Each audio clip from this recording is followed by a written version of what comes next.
Se réunir pour se souvenir d'eux et d'elles. À Calais, quand un réfugié périt en mer alors qu'il tente de rejoindre l'Angleterre, on se retrouve dans ce parc pour dire les noms des disparus. Saba, Iwe, Leur redonner une identité et faire du bruit pour donner du courage à ceux qui endurent la douleur de l'exil. Ils sont de plus en plus nombreux sur les littoraux du nord de la France, tout comme les tentatives de traversée et le nombre de personnes secourues. Mais surtout, les disparitions. Il y en a eu 5 fois plus qu'en 2023. Chaque année, des personnes sont enterrées dans le nord de la France ou rapatriées dans leur pays d'origine. En 2024, ce sont au moins 89 personnes qui ont perdu la vie ici, à cette frontière. Aujourd'hui, nous adressons nos pensées à toutes ces personnes. Nous ne vous oublierons jamais. Parmi ces disparus, 14 enfants et une vingtaine de femmes. Elles sont de plus en plus nombreuses sur cette frontière. Pourtant, les associations ne les croisent pas aux distributions alimentaires. Invisibles, elles restent dans les camps, plus exposées aux violences de toutes sortes. Aux alentours de la ville de Grande-Synthe, leur proposer des douches est une manière d'accéder à ces femmes. 3 fois par semaine, les équipes de l'association Refugee Women's Center font le tour des camps, disséminés loin de tout point d'eau. Je vais envoyer du coup des messages et je vais appeler les dames qui avaient rendez-vous pour les douches. À l'arrivée du minibus de l'association, des femmes émergent des bords de route. Hello! You come for shower? Shower? Ok, perfect. Yes. Do you want to shower after? Yes, I know. Des douches et des vêtements chauds qu'elles pourront trouver dans le free shop. Mais ces femmes viennent aussi décompresser ensemble hors du camp, partager un thé chaud, des gâteaux, se faire des tatouages au henné ou se teindre les cheveux.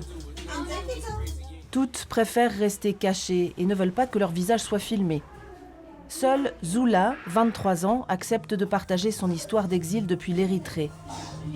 Elle espérait aller travailler en Arabie Saoudite, mais sur son chemin, un homme l'a achetée et emmenée en Libye, où elle s'est retrouvée prisonnière avec 300 personnes.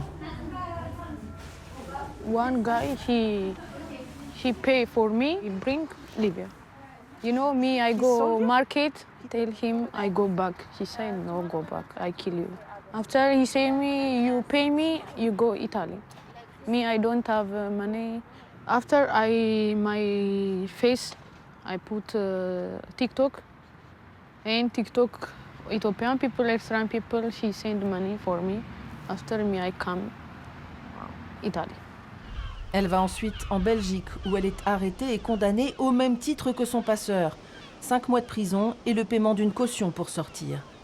Après tout ce qu'elle a enduré, Zula ne redoute pas la traversée vers l'Angleterre. Me, I don't scared. I see Libya. Libya is not life. You finish life. And like this sea, you know, sea water is little. Like I need to go England.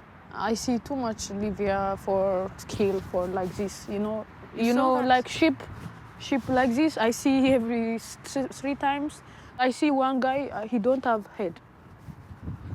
Like this. Me, I see. No, me one time I sleep. I have bad dreams. It's super beautiful your hair. Depuis 3 mois sur le littoral français, Zula a déjà tenté plusieurs fois la traversée et elle compte bien recommencer malgré les risques. À la fin de l'été dernier, 10 femmes érythréennes avaient disparu dans le même naufrage. Oui, il y a une centaine de personnes même qui est là. Et il y a notamment les femmes qui étaient aux douches avec nous tout à l'heure. Pour éviter la police, très présente le long de la côte d'Opale, les passeurs font désormais partir les bateaux de plus loin et surchargés. Depuis quelques mois, on recense des morts par étouffement à bord des small boats. Ce sont souvent des femmes ou des enfants. À Calais, le point de rencontre privilégié avec les femmes réfugiées, c'est l'accueil de jour du Secours catholique. À côté d'un immense hangar qui accueille des centaines d'hommes chaque jour, un petit espace est réservé aux femmes pour qu'elles puissent se reposer et se confier. À l'intérieur, les bénévoles relèvent leurs défis quotidiens, trouver des abris aux femmes seules et aux familles pour éviter qu'elles ne retournent dans les camps. Combien on a de place? Oui. Parce que ça va être limite, mais je pense que Najma et sa famille, ça passe. Ok, bah ce serait cool s'ils ont essayé ce week-end. Tu l'as eu au téléphone? Najma, ouais. Ok. Ils sont à la jungle. Elle a pas dit qu'ils étaient trempés ou quoi. Je pense qu'en fait, il y a eu juste un problème avec le bateau et qu'ils ont même pas eu le temps de partir. Bah ce serait bien qu'ils puissent quand même avoir un truc pour se reposer, quoi. Ouais. Et une femme seule. Nejma, c'est une adolescente somalienne, la seule de sa famille qui parle anglais. Hey Najma, how are you? I'm trying to find. Normally, we will probably have some place at the hotel, MSF hotel. So I text you in maximum half an hour, but normally we will have a place. Okay? Okay, thank you so much. With pleasure. See you. Bye bye. Okay, Take care. Yes. See you.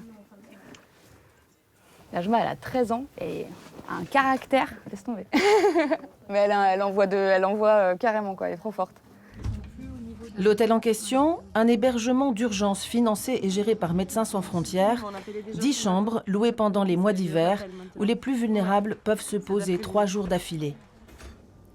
Misso y dormira aussi ce soir. Cette jeune Syrienne a 16 ans. Elle a traversé la Méditerranée avec son père dans un bateau bondé. Et le jour de notre rencontre, elle avait déjà tenté 17 fois la traversée vers le Royaume-Uni.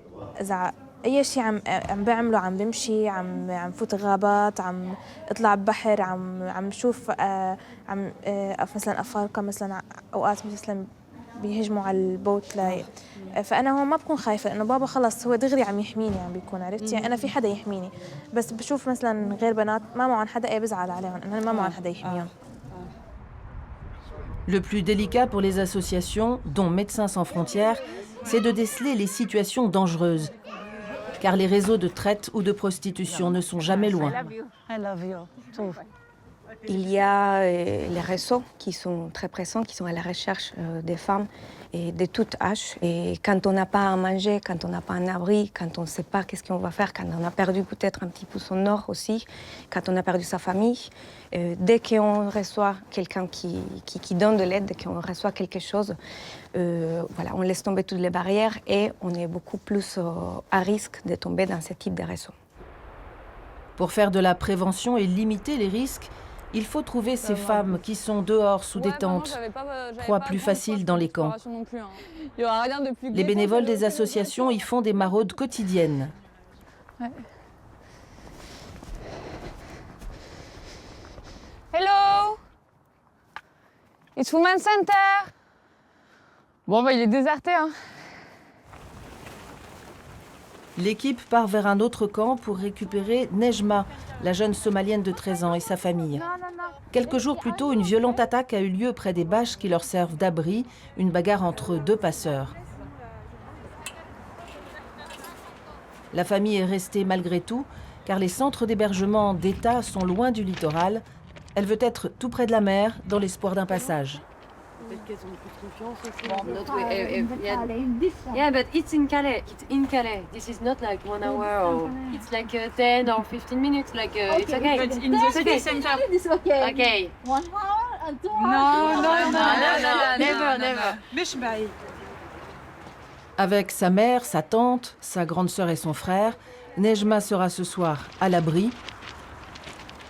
Il ne faut pas traîner, les éloigner des dangers de ce lieu et le quitter avant la nuit.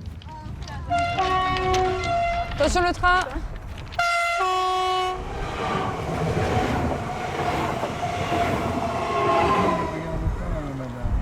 Yeah, good. Face à tant de fragilité, les abris d'urgence sont insuffisants. Alors parfois, le réseau des hébergeurs solidaires prend le relais. Des citoyens de la région, sensibles à la détresse des réfugiés et qui veulent aider. Isabelle et son mari sont cultivateurs de pommes de terre et parents de 3 enfants. Ce soir, ils ouvrent leur petit gîte pour que la famille irakienne de Mona dorme au chaud. J'ai du lait, des yaourts pour les enfants.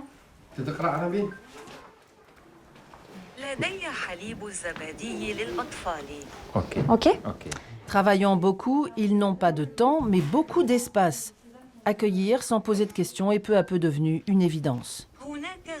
On voit régulièrement ces petits feux entre l'hôpital et l'autoroute. Et j'ai toujours dit à Charlotte, tu vois, ça c'est dingue, ça n'est pas normal. Et une fois qu'on a dit ça, si c'est pour retourner bien au chaud et manger tous les 5 sans ouvrir la porte... Tu nous dis souvent qu'il ne faut pas s'habituer à ça. Oui, on ne s'habitue pas à la situation des gens qui dorment dehors. Est-ce que tu as besoin de... Il marche pas très bien, mon traducteur, en ce moment. On a une jeune femme yéménite aussi qui était passée par la terre. Donc, dès que j'étais toute seule avec elle, elle m'en racontait beaucoup. Des choses un peu dures, d'ailleurs.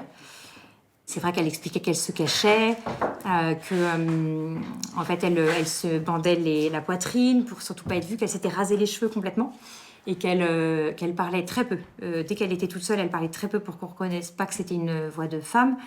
Avec en mettant du coup toujours une capuche, des vêtements amples.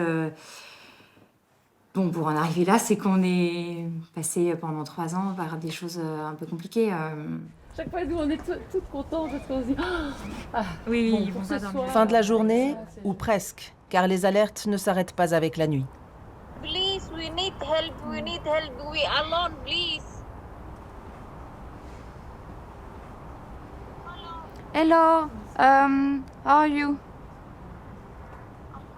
Okay, how many are you? 2 women? Pour ces 2 femmes qui sont dehors dans le froid, une autre association va prendre le relais. Mais combien d'autres vont encore passer une nuit dehors ou risquer une fois de plus leur vie pour rejoindre les côtes anglaises ?